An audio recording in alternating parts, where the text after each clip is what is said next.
بسم اللہ الرحمن الرحیم۔ السلام علیکم ورحمۃ اللہ وبرکاتہ۔ بسم اللہ الرحمن الرحیم۔ عزیز طلباء کرام، ایم اے اسلامیات کے مضمون فقہ و اصول الفقہ کا آج ہمارا سبق نمبر 52 ہے، جس کا عنوان ہے ترکی میں اسلامی قانون سازی۔ نیا سبق شروع کرنے سے پہلے ہم پچھلے سبق یعنی سبق نمبر 51 کا خلاصہ دیکھتے ہیں۔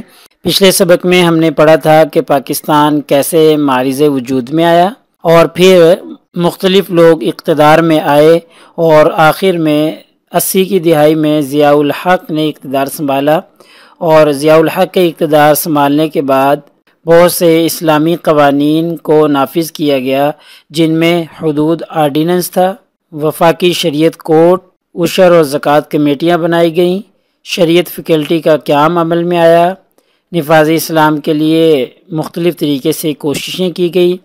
ایسے ہی ضیاء الحق نے اقتدار سنبھالنے کے بعد رمضان کے احترام کے لیے ایک آرڈیننس جاری کیا، ایک حکم نامہ جاری کیا کہ رمضان کا احترام کیا جائے۔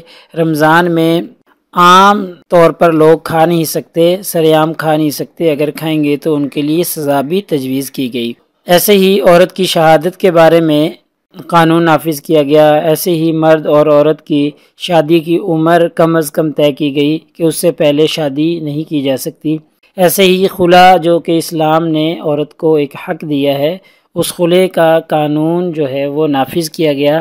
اور پھر آخر میں ہم نے دیکھا تھا کہ پاکستان میں اسلامی قوانین کے نفاذ کی جو صورتحال تھی وہ بڑی تشویشناک تھی، اور بڑا افسوس ہوا ایسی صورتحال دیکھ کر کہ تقریباً 75 سال ہو گئے پاکستان کو بنے ہوئے، لیکن جس مقصد کے لیے یا جس نعرے کی بنیاد پر پاکستان بنایا گیا تھا وہ ابھی پورا نہ ہو سکا۔ جو خواب علامہ اقبال، قائد اعظم اور ساتھ دوسرے علماء نے دیکھا تھا، وہ خواب ابھی شرمندہ تعبیر نہ ہو سکا۔ اسلامی حکومت اور اسلامی قوانین کا مکمل طور پر پاکستان میں نفاذ ابھی تک نہیں ہو سکا۔ تو انشاءاللہ آج کے اس سبق میں ہم پڑھیں گے مجلۃ الاحکام کی تدوین، کہ ترکی میں مجلۃ الاحکام یعنی جو اسلامی فقہ ہے اس کو جدید طریقے سے قانونی شکل میں اور دفعات کی شکل میں مدون کیا گیا، تو اس کا نام مجلۃ الاحکام رکھا گیا۔ تو اس پر ہم تفصیلاً روشنی ڈالنے کی کوشش کریں گے۔ پھر ایسے ہی اس کے بعد کمال اتہ ترک آیا، تو اس نے مجلۃ الاحکام کو، اسلامی فقہ کو، اسلامی قوانین کو مکمل طور پر منسوخ کر دیا۔ تو جو مجلہ کے احکامات نافذ تھے وہ سارے کے سارے منسوخ ہو گئے۔ اس کے بعد آہستہ آہستہ پھر دوبارہ سے ترکی میں اسلام پسند لوگ پیدا ہوئے، اسلام کو پسند کرنے والے لوگ اقتدار میں آئے، تو پھر قانون الاحوال الشخصیہ متعارف کروایا گیا، اور اس میں بہت سے قوانین وہ تھے جو اسلامی تھے، جس میں نکاح کے وقت عمر کیا ہونی چاہیے، کثیر ازدواجی کا قانون پاس کیا گیا، ایسے ہی نکاح کے لیے اجازت لینا قرار دیا گیا، طلاق، قانون شہادت، نسب اولاد، احکام وصیت، حدود وغیرہ، یعنی بہت سے احکامات جو اسلامی تھے، اسلامی قوانین تھے، ان کا تذکرہ قانون الاحوال الشخصیہ میں کیا گیا اور ان کو ترکی میں نافذ کیا گیا۔ تو ان قوانین پر ہم بالتفصیل روشنی ڈالنے کی کوشش کریں گے۔ تو سب سے پہلے ہم مجلۃ الاحکام کی تدوین کے حوالے سے بات کرتے ہیں۔ تو مغربی ممالک کی طرز پر اسلامی قانون سازی یعنی تدوین فقہ کی دوسری باضابطہ کوشش اور باضابطہ کاوش 18ویں صدی عیسوی میں کی گئی۔ ترکی کے سلطان نے ایک آرڈر کے تحت، جو کہ 1849 میں دیا گیا تھا، ایک دیوانی قانون مرتب کرنے کے لیے ایک کمیٹی تشکیل دی، اور اس کمیٹی کا سربراہ سعادت پاشا تھے۔ اس کمیٹی نے دن رات محنت کی، اور دن رات کی انتھک محنت کے بعد 1876 میں مجلۃ الاحکام کے نام سے اسلامی دیوانی قانون مرتب کیا، جسے عام طور پر عام عوامی زبان میں مجلہ کہا جاتا ہے، اور عام طور پر یہ مجلہ کے نام سے مشہور ہے۔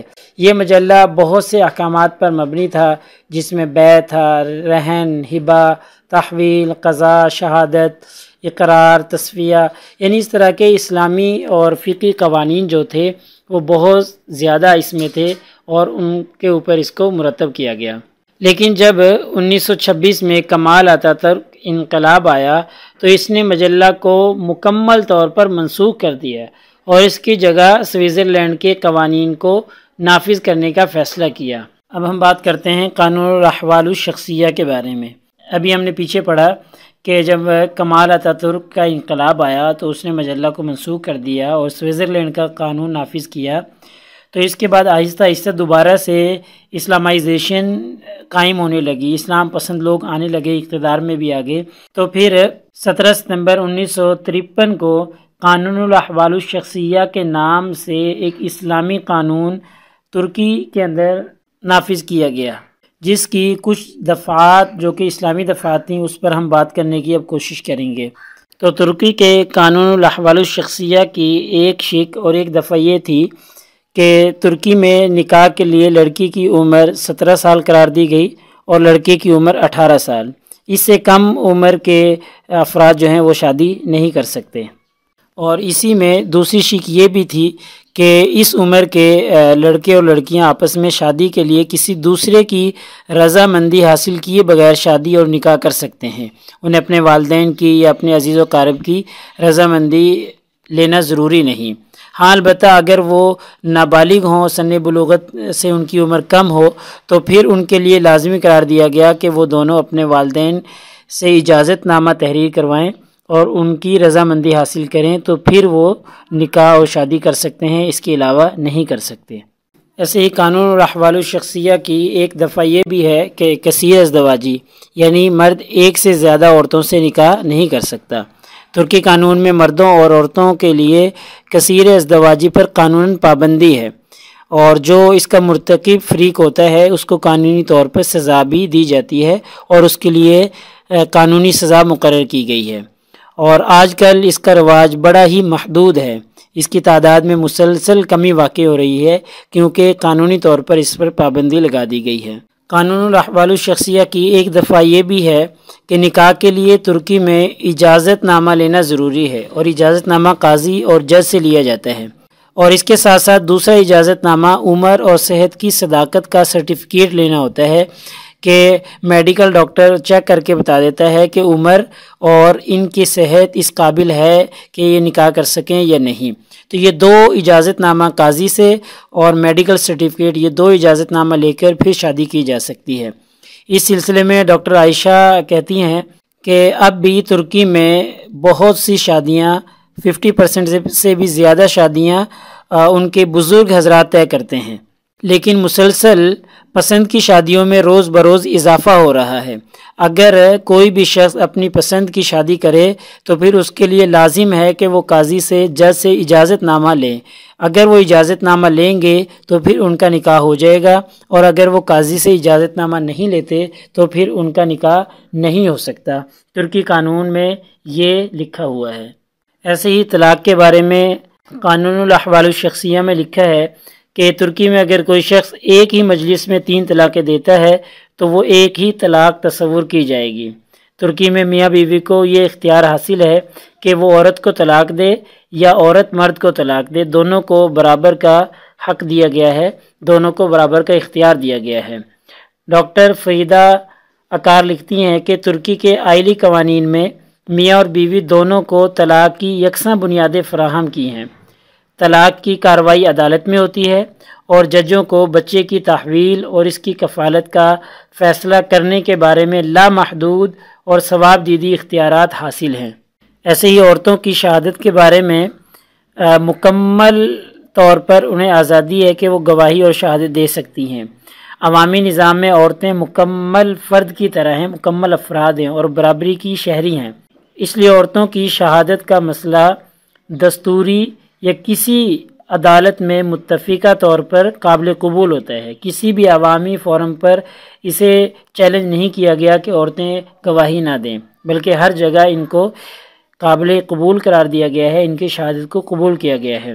تمام عدالتوں میں، تمام کیسوں میں پورے استحقاق کے ساتھ عورتیں گواہی دیتی ہیں۔ ان کی شہادت کی اضافی قدر و قیمت یا اس کے قابل قبول ہونے کے بارے میں کبھی بھی کسی بھی تنظیم نے کوئی سوال نہیں اٹھایا۔ ترکیہ میں اب نہ کوئی قانونی مسئلہ ہے اور نہ سماجی۔ اس مسئلے کو اسلام پسند جماعتوں نے بھی کبھی بھی زیر بحث نہیں کیا۔ یعنی انہیں کھلی اجازت ہے کہ وہ مردوں کے ساتھ کھڑی ہو کر گواہی دے سکتی ہیں، ایسا نہیں کہ ان کی شہادت کو قبول نہ کیا جائے، بلکہ ہر فورم پہ ان کی شہادت کو قبول کیا جاتا ہے۔ ایسے ہی اولاد کے نسب کو ثابت کرنے کے لیے امام ابو حنیفہ رحمہ اللہ کے نزدیک مدت حمل 2 سال تک ہو سکتی ہے، اور بلکہ ترکی کے اندر جو قانون ہے وہ مالکیہ مذہب کے مطابق ہے۔ مالکیہ مذہب کی اتباع کرتے ہوئے انہوں نے مدت حمل کو 1 سال شمسی قرار دیا ہے۔ ایسے ہی احکام وصیت کے بارے میں ترکی قوانین نے کچھ تبدیلیاں کی ہیں۔ اس حوالے سے مالکی مذہب کا فیصلہ قابل قبول قرار دیا گیا ہے کہ اگر کوئی شخص کسی کے لیے کوئی وصیت کرتا ہے اور پھر جس کے لیے کوئی وصیت کی گئی ہو اس کو قتل کر دیتا ہے تو قاتل کو قتل ہونے والے شخص کے مال سے کچھ نہ ملے گا۔ بہرحال خلاصہ یہ ہے کہ مصطفیٰ کمال پاشا نے مختلف ترامیم کے ذریعے اسلامی قانون کی جو روح تھی اس کو ختم کر دیا، اور اب ترکی میں مذہب کا تعلق صرف عقیدے تک محدود ہے، مذہب اور علماء کا اس سے کوئی واسطہ نہیں ہے۔ لیکن جب سے طیب اردگان اقتدار میں آئے ہیں تو آہستہ آہستہ ان چیزوں کو ختم کیا جا رہا ہے، ان قوانین کو ختم کیا جا رہا ہے جو اسلام کے مخالف ہیں، اور ایسے قوانین کا نفاذ ہو رہا ہے جو اسلام کے مطابق ہیں۔ ایسے ہی حدود کے بارے میں جو ترکی قانون میں ہے کہ میاں اور بیوی اگر بدکاری کریں تو دونوں کے لیے ایک مجرمانہ فعل ہے، لیکن وہاں کی آزاد خیال خواتین جو ہیں ان کا خیال یہ ہے کہ یہ تعزیراتی سزاؤں کو ملک کے قانون سے ختم کر دیا جائے، بالکل خارج کر دیا جائے۔ وہ اس نقطۂ نظر کی تائید کرتی ہیں کہ بدکاری کو طلاق کی ایک بنیاد کے طور پر سول قانون کا ہی حصہ رہنے دیا جائے، اور جس وقت دوسرا فریق اس بنیاد پر شکایت درج کرائے تو قانونی کارروائی کی جائے، اگر کوئی شکایت درج نہ کروائے تو پھر قانونی کارروائی نہ کی جائے۔ بہرحال خلاصہ یہ ہے کہ ترکی کے جو قوانین ہیں ان میں ان کو نام تو اسلامی قانون کا دیا ہوا ہے لیکن ان کی اسلامی روح برقرار نہیں ہے۔ مصطفیٰ کمال نے ان کی روح کو ختم کر دیا اور غیر اسلامی قوانین کو نافذ کر دیا۔